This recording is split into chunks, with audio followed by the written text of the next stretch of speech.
네, 첫 코너 함께했던 이가람 매니저 그리고 헤르메스 스타 김시은 팀장과 오늘도 함께하겠습니다. 두 분 어서 오세요. 네, 지난주에 두 분의 궁합이 좋았습니다. 기억하십니까? 네, 괜찮았습니다. 네, 두 분 다 현대두산 인프라코어를 네, 공략주로 꼽으셨는데 이가람 매니저님이 설정하셨던 목표가는 또 가볍게 넘긴 상황입니다. 두 분 다 뷰가 정말 좋으셔서 오늘도 기대를 많이 해보도록 하겠습니다. 네. 네, 좋습니다. 해보겠습니다. 네, 그럼 오늘은 또 외국인과 기관은 어떤 종목들을 많이 담아갔을지 메이저 수급 탑5 종목들 보면서 이야기 나눠보도록 하겠습니다. 예, 외국인 쪽에서 SK 하이닉스 그리고 새로운 종목들 몇 개 보이고요. 기관은 카카오 그룹주들 보입니다. 카카오뱅크와 카카오를 담았고 현대두산 오늘도 보이고요. 대한전선까지 이 네옴시티 테마에 여전히 또 관심을 보이고 있는 상황입니다. 자, 그럼 저희 첫 번째 종목으로 SK 하이닉스 한번 짚어보도록 하죠. 지금 메모리 반도체 시장의 불황이 현실화되면서 반도체 대장주를 둘러싼 우려가 커지고 있습니다. 그럼에도 불구하고 선제적인 투자를 얘기했던 SK 하이닉스 어떻게 될지 오늘 두 분의 의견 들어보도록 하죠. 스톱! 네, 두 분 다 첫 종목 SK 하이닉스는 스탑으로 일치가 됐습니다. 매니저님, 아직까지는 반도체 치킨 게임에 대한 우려가 남아 있을까요? 이게 지금 약간 수급적으로 좀 꼬인 문제도 좀 있을 것 같아요. 왜냐면 네. 그동안에 이제, 삼성전자는 그동안 감산이 없을 거다라고 전망이 됐었고, 예. 반면에 이제 SK 하이닉스하고 마이크론은 감산 결정에 대한 발표도 나왔는데, 실제로 삼성전자가 감산을 안 하겠다. 그리고 인위적인 감산은 하지 않겠다라고 발표를 하면서 그거 발표하자마자 밀린 게 바로 하이닉스부터 바로 밀렸습니다.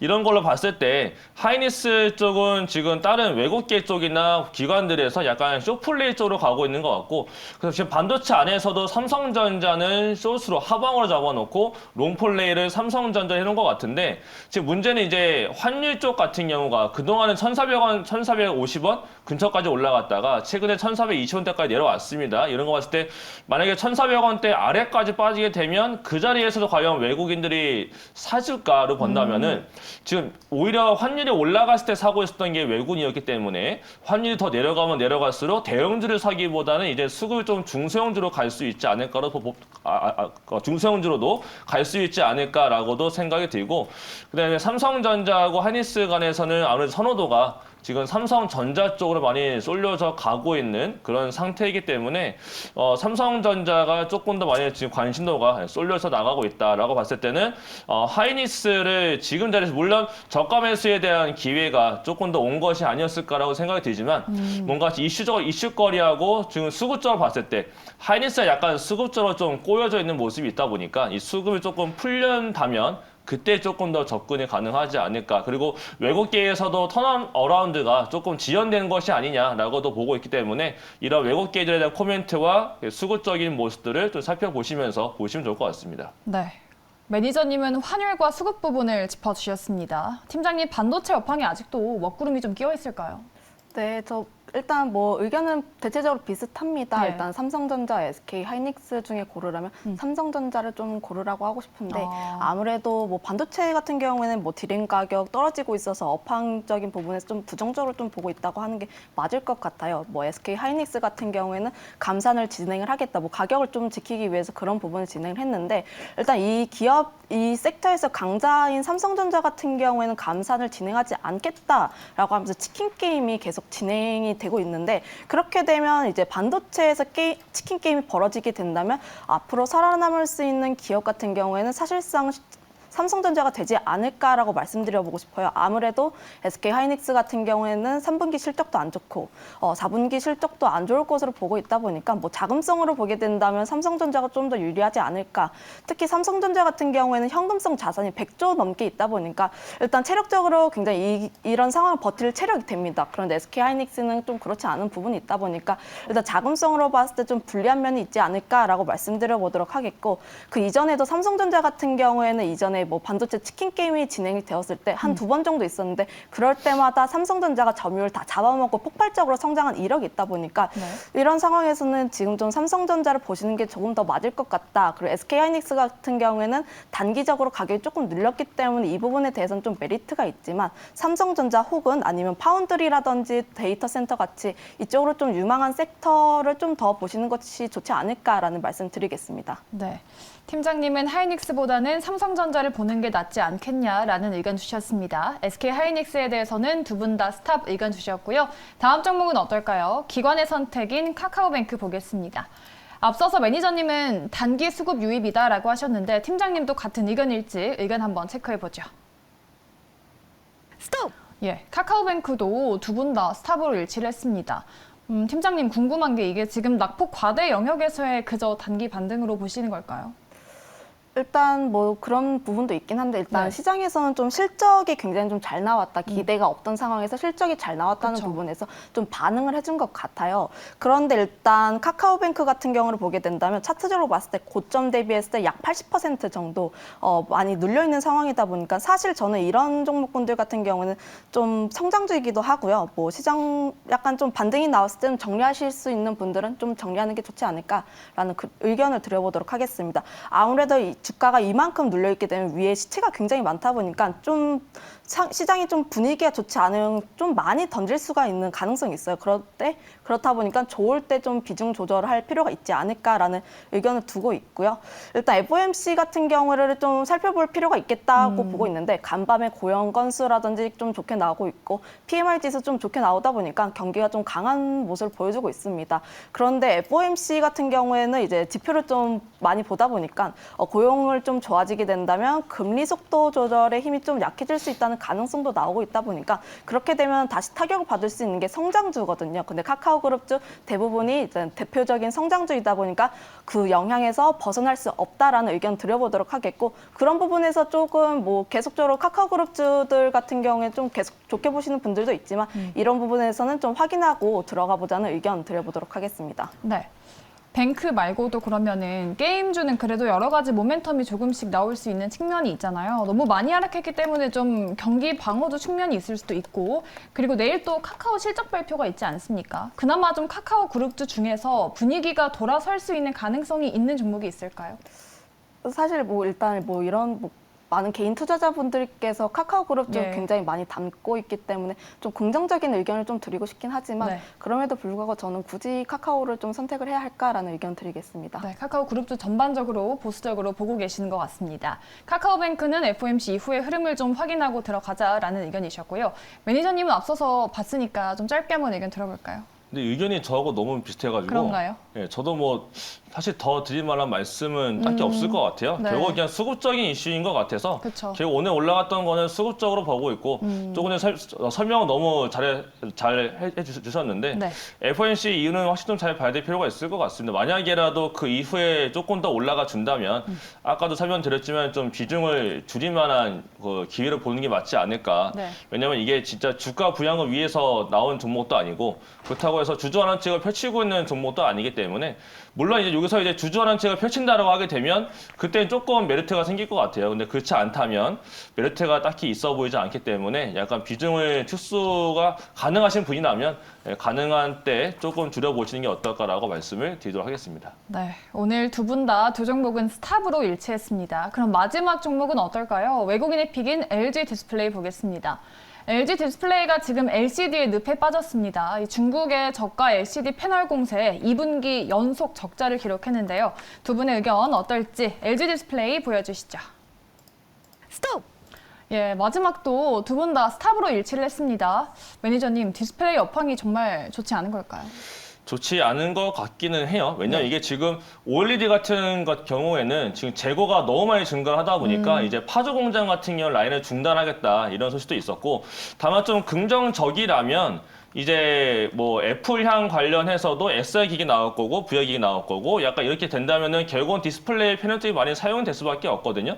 그런 시기가 다시 다가와서 패널 가격이 조금 올라가 준다면 그때 조금 디스플레이가 좋아질 것 같은데 지금 디스플레이 가격이 올라가고 있지 않는 상태에서는 이 기업이 약간 주가가 올라가기엔 좀 제한적인 모습이 있습니다. 물론 지금 약간 긍정적이라면 그 LCD 패널 같은 경우는 물량 조절을 지금 LGD뿐만 아니고 해외 기업들 자체도 지금 삼성전자나 뭐 하이닉스와 같은 아니 마이크론 이런 회사들처럼 디램에 대한 재고를 관리하듯이 지금 LCD 관련 기업들도 재고 조절을 좀 많이 하고 있습니다. 그래서 패널 가격에 대한 하락을 좀 제한시키기 위한 재고 조절을 하고 있다는 건 긍정적이라서 이게 좀 완료만 빨리빨리 되어주고 그다음에 신제품들이 나와서 잘 팔려준다면 디스플레이 패널 관련 쪽도 한 번 더 반등 나타날 수는 있으니까 거기에 대해서는 긍정적이라고 보고 그래서 뭔가 주가가 또 원체 많이 내려와 있는 상태에 있기 때문에 뭔가 앞으로 더 지금 빠진 것만큼의 더 큰 하락이 있을 거다라고 보고 있지는 않고요. 내년도에 디스플레이 패널 관련해서 조금 업황이 반등만 보여준다면 그때 다시 한 번 더 올라갈 수 있는 종목이 될 것 같은데 그렇다고 해서 지금 이 종목을 사기에는 확실하지 않은 그런 업황이 있기 때문에 업황 확인하면서 또 일주일에 한 번씩 디스플레이 패널 가격이 뜹니다. 그래서 그 디스플레이 패널 가격이 반등을 주느냐 그렇지 않느냐를 보시면서 판단을 해보시는 게 더 좋을 것 같아서 지금은 단기적으로는 접근보다는 조금 이후에 업황 보시고 접근하시는 게 좋을 것 같습니다. 네. 같은 애플 공급사인데 팀장님, 삼성 디스플레이는 좀 실적이 좋았잖아요. LG 디스플레이는 지금 악재가 이미 드러났기 때문에 추가적인 주가 하락은 제한적이다라는 리포트가 좀 많이 나오던데 어떻게 보실까요? 그럼에도 불구하고 저는 이 종목에 대한 실적 자체가 좀 안 좋게 나오고 있고 예. 4분기 실적도 좀 안 좋을 것으로 보고 있다 보니까 일단 보수적인 의견 좀 드리도록 하겠어요. 3분기 영업속실률 같은 경우에도 뭐 적자폭이 계속 커지고 있는 모습 보여주고 있다 보니까 실적적인 측면이 그렇게 긍정적이지만은 않은 상황이라고 말하고 싶은데 일단 지금 상황 자체가 일단 시장 자체가 실적이 굉장히 잘 나오고 있는 종목군들도 잘 움직이지 않는 잘 움직이지 않는 시장인데 일단 LG 디스플레이 같은 경우는 실적이 그렇게 좋지 않았기 때문에 굳이 이 종목을 긍정적으로 바라봐야 할 부분은 좀 없지 않을까라는 말씀 드려보도록 하겠고 특히 앞서서 설명을 굉장히 잘 해주셨는데 패널 가격이 굉장히 중요하다고 보고 있어요. 일단 뭐 패널 가격에 대한 하향 추세는 조금씩 완화하는 움직임 보여주고 있지만 그럼에도 불구하고 뭐 TV라든지 뭐 노트북에 대한 수요가 계속적으로 줄어들고 있다 보니까 그 부분은 계속적으로 보수적으로 말씀드리겠다. 일단 이 섹터 같은 경우에 좀 보수적으로 보는 게 좋지 않을까라는 말씀 드리겠고 일단 15,000원 저항대 부분에서 계속 눌리고 있는 모습 보여주고 있고요. 일단 신규 매수를 하실 분들은 이 섹터보다는 차라리 뭐 2차 전지라든지 아니면 로봇주 한번 보시는 것이 좋지 않을까라는 말씀 드리겠습니다. 네. 디스플레이 산업의 업황 턴어라운드를 좀 확인하고 보셔야 될 것 같습니다. 우리 팀장님이 지난주에는 올 고를 주시더니 오늘은 또 올 스탑이시네요. 네, 시청자분께서도 오늘 두 분의 케미는 올 스탑으로 완벽하시다라고 하십니다. 다음 주는 5일 9가 되면 더 좋을 것 같습니다. 그러니까요. 저희가 또 기대를 해보도록 하고요. 그래서 이 종목 중에 좀 최선호주가 있었는지가 궁금한데 이 두 분은 10종목 중에 어떤 종목을 제일 좋게 보시는지 마지막으로 탑픽 종목 받아보도록 하겠습니다. 내일장 관심주. 팀장님은 현대두산을 다시 꼽아주셨고요. 매니저님은 대한전선으로 노선 변경하셨습니다. 예. 대한전선도 네옴시티 테마주 아닙니까? 그렇죠. 대한전선이 사실은 이게 지금 그 탑피, 그러니까 10종목 안에서 고르는 거잖아요. 네. 근데 그 안에서 골라보다 보니까 오늘은 사실 이렇게 제가 정말 좋아하는 종목은 없었거든요. 좋아하는 종목은 없었는데 그 안에서 뭔가 테마성이 있다면 아직 네옴시티는 끝났다라고 보여지지 않고 있고 원희룡 국토부 장관이 11월 4일에 이제 그 사우디 가는 일정이 좀 있는 걸로 알려져 있습니다. 예. 그리고 그 다음에 아마 11월 말 정도에 한 번 더 있을 것 같고 그리고 최근에 이제 어저께 언론 보도에 따르면은 다시 빈셀만 왕세자가 뭐 한국에 온다. 근데 사실 그거는 뭐 진짜 한국 땅에 밟아야 진짜 왔구나 될 것 같은데 그쵸. 그 전까지는 계속적으로 이렇게 언론 플레이가 좀 나올 걸로 보여집니다. 물론 이제 오늘 막판에 한미글로벌 좀 밀리면서 네옴시티 관련 종목들이 힘을 조금 잃은 것 같긴 하지만 아직 일정이 남아져 있고 그래서 좀 수급도 많이 들어와 있는 상태로 봤을 때 대한전선은 조금 밀렸을 때 좀 밀려 내려가는 내일 정도가 한 번 더 단기적인 접근도 가능하지 않을까 이렇게 또 말씀을 드리도록 하겠습니다. 예. 목표가도 알려주시죠. 네, 전략 말씀드리면 네. 매수가는 조금 밀렸을 때 1,650원을 말씀드리겠고요. 근데 목표가는 1,760원, 한 오늘 고가 정도가 됩니다. 그리고 손절가는 1,530원을 말씀드리도록 하겠습니다. 네, 조금 짧게 주셨습니다. 목표가 1,760원, 손절가 1,530원으로 받아봤고요. 우리 팀장님은 현대두산인프라코어 지난주랑 전략이 좀 동일하실까요? 네, 일단 목표가, 손절가 같은 경우에 비슷하다고 보고 있는데 네. 여전히 저는 건설 섹터 긍정적으로 보고 있습니다. 앞서서 설명 굉장히 잘해주셨는데 해주셨는데 네옴시티라든지 우크라제건에 대한 모멘텀이 굉장히 강하게 남아있는 모습 보여주고 있거든요. 지금 현재 시장 자체가 네옴시티에 대한 관심도가 계속적으로 늘어나고 있는 상황에서 건설 섹터가 계속적으로 순환매 움직임이 나타나지 않을까라는 생각을 하고 있고요. 일단 이 기업 같은 경우에는 뭐 주력 종목이 이제 굴착기다 보니까 건설 경기가 호황기면 그에 따라서 자연스럽게 실적적으로도 좋아질 수밖에 없는 구조다 보니까 그런 부분에서 긍정적인 영향을 받을 것을 보고 있습니다. 특히 미국이라든지 유럽에 대한 인프라 투자가 계속적으로 진행을 하고 있는 모습 보여주고 있고 일단 이 기업의 3분기 실적 같은 경우를 보게 된다면 중국을 제외한 나머지 나라에서 매출이 증가를 하고 있는 모습 보여주고 있습니다. 그렇게 되면 관건이 중국이라고 볼 수가 있겠는데 중국에 대한 매출 성장세가 다시 나타나게 된다면 4분기에 대한 실적 성장세도 다시 두드러지게 나타날 것으로 보고 있어요. 일단 중국 같은 경우에는 중국에서 시진핑이 산연임을 진행하게 되면서 그에 따라서 부양책이 다시 나오지 않을까라는 기대감 여전히 가지고 있다고 말씀드려보도록 하겠고요. 그에 따라서 일단 이 기업 같은 경우에는 저번 주에 이어서 저는 5라는 의견 드려보도록 하겠고 10개 기업 중에서도 여전히 최선 호주는 이 기업이다라고 말씀드려보도록 하겠습니다. 예. 현대 두산 인프라코어 지난주와 또 같은 가격 전략을 말씀해 주셨습니다. 목표가 6,500원에 손절가 4,200원으로 대응해 보도록 하겠습니다. 저희 두산의 실적이 나와서 짚어드리도록 하겠습니다. 두산 실적 3분기 매출액이 4조 3천억 원 나왔고요. 34% 넘게 올랐고 영업이익은 3,406억 원으로 42.7% 증가를 했다고 합니다. 또 최근에 두산 에너빌리티가 수주가 증가하면서 또 실적이 잘 나오고 있죠. 내일장 두산의 또 주가 향방도 잘 눈여겨보셔야겠습니다.